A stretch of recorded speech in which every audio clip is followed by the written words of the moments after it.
Terima uang 2,5 miliar rupiah, polisi calo pintar tak dipecat. Terbukti menjadi calon penerimaan anggota Polri periode 2022 di Jawa Tengah, namun 5 oknum polisi tidak dipecat. Kelima anggota polisi tersebut mendapatkan sanksi hukuman demosi. Kabid Humas Polda Jateng, Kombes Pol Iqbal Al-Kudusi mengatakan, hukuman untuk 5 polisi tersebut sudah diputuskan karena terbukti melakukan pelanggaran kode etik. Sejumlah barang bukti yang ditemukan saat dilakukan operasi tangkap tangan atau OOT juga sudah dikembalikan oleh penyidik kepada pemiliknya.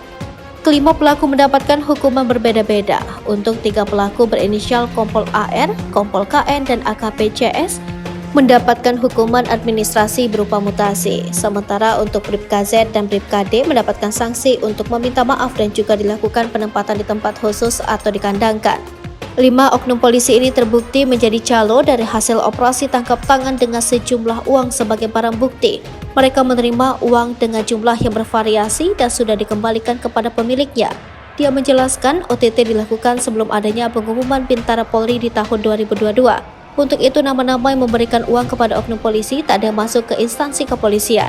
Awalnya melakukan OTT kasus tersebut dari Mabes Polri. OTT dilakukan di bulan Juni-Juli 2022. Kasus tersebut baru dilimpahkan ke Polda Jateng September 2022.